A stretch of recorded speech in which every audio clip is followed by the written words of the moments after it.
आज हम जो भी हैं, जैसे भी हैं, भविष्य में सफलतम व्यक्तित्व पाने की इच्छा हम सभी में है।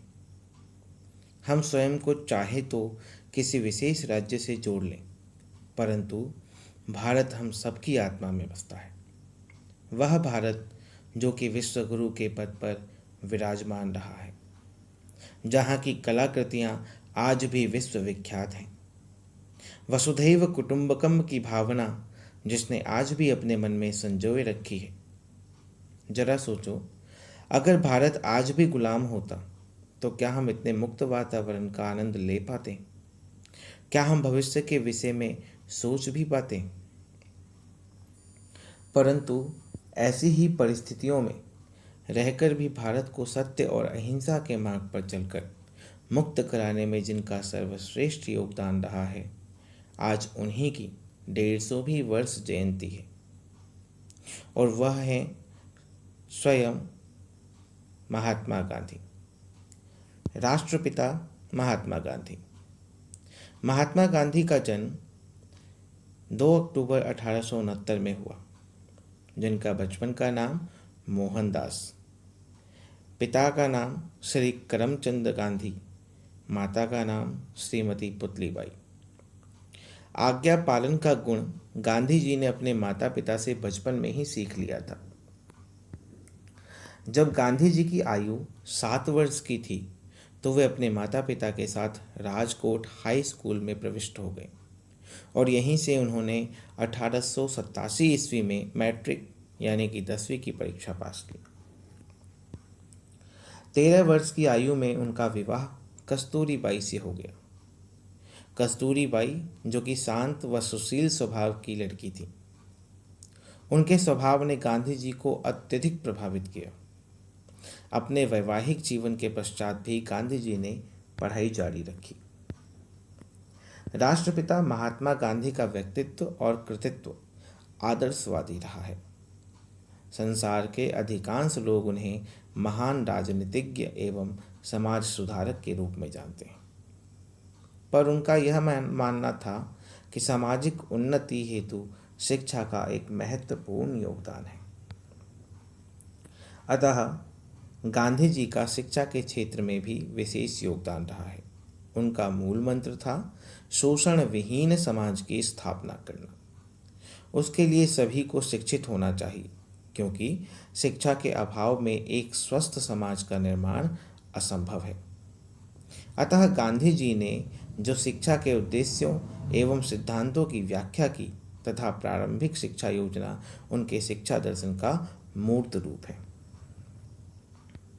वैसे तो गांधी जी का पूरा जीवन ही अनुकरणीय है, लेकिन हम यहाँ कुछ ऐसी चुनिंदा बातें रख रहे हैं जो देखने सुनने में बहुत ही साधारण लगती है, लेकिन अगर इन पर अमल किया जाए तो मनुष्य कोई भी मंजिल पा सकता है।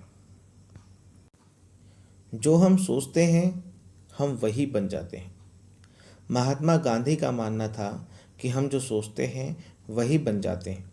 अगर हम यह सोचेंगे कि हम लक्ष्य तक पहुंचने से पहले असफल हो जाएंगे तो असल जिंदगी में भी वैसा ही होगा। हमारा मन सकारात्मक और नकारात्मक विचारों से हमेशा भरा रहता है, लेकिन हमें नकारात्मक विचारों को मन से हटा देना चाहिए और सिर्फ सकारात्मक विचारों को मन में रखने का प्रयास करना चाहिए।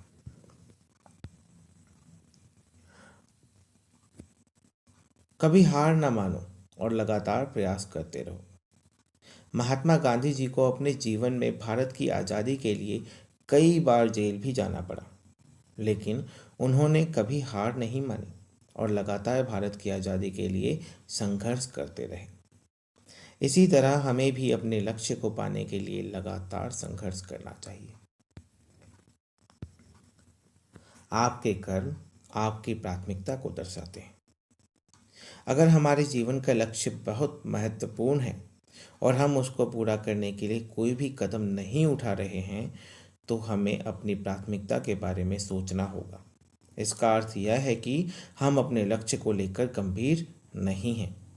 आपको अपनी प्राथमिकता अपने लक्ष्य को देनी चाहिए।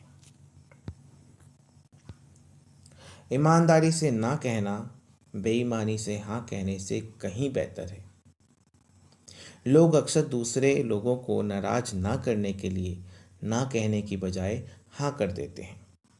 वह अक्सर उन लोगों के साथ कई गतिविधियों में बिना अपनी दिलचस्पी के हिस्सा ले भी लेते हैं जो जिनमें उनका मन नहीं होता। महात्मा गांधी का कहना था, दूसरों को खुश करने के लिए की गई हाँ आपको कहीं भी नहीं लेकर जाती। दूसरी तरफ यह आपकी जिंदगी को आक्रोश और कुंठा की तरफ ले जाती है। सद्भावना से किया गया काम आपको खुशी देगा। आज की दुनिया में खुशी और सद्भावना दुर्लभ होती जा रही है।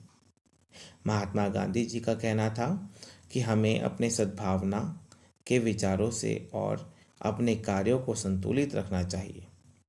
इसी से हमें सच्ची खुशी प्राप्त होगी।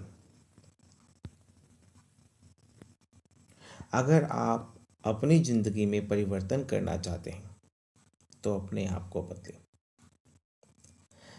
गांधी जी ने कहा था कि हम अपने वांछित गुणों को दूसरों में देखने का प्रयास करते हैं। असल में हम सभी अंदर से बहुत ही अद्भुत और सुंदर हैं। जितना हम दूसरों की मदद करेंगे, जवाब में वह भी हमारी मदद करेंगे। हमें सभी से प्यार और दया की भावना रखनी चाहिए। ऐसा करने से हमारे जीवन में अद्भुत बदलाव आएगा। तो इस प्रकार महात्मा गांधी जी के द्वारा दिए गए कुछ मूल मंत्र, या यूं कहें कि दिखने में तो साधारण बातें, परंतु यदि उसे हम अपने जीवन में अपना लें तो निश्चित ही हमारा सफल सुनिश्चित होगा। कुछ संक्षिप्त जीवन के रूप में इस घटनाक्रम को देखकर, महात्मा गांधी जी के इन विचारों को सुनकर, यदि हम अपने आप को परिवर्तित कर सकें, हम अपने आप को निराश्रित कर सके, अपना कार्य स्वयं आत्मनिर्भर बना सके, तो ऐसे में ही महात्मा गांधी की जो ये 150वीं वर्ष जयंती है, ये सफलतम मानी जाएगी। इसीलिए उनका जो मूल मंत्र है वो है, सदैव सत्य और अहिंसा के मार्ग पर चले। आओ हम सब मिलकर इनके द्वारा दिए गए इन विचारों को अपने अंदर संजोए और अपने अंतर्गत होने वाले मूल चूक परिवर्तन को पहचाने, अपनी आत्म की सुंदरता को जाने और अपने भाव विचारों को अति उत्तमता की ओर ले जाएं। इसी में हम सबका कल्याण है, इसी में संपूर्ण भारत का कल्याण है, और यही महात्मा गांधी जो कि हमारे राष्ट्रपिता हैं, उनके भाव और विचारों में। धन्यवाद।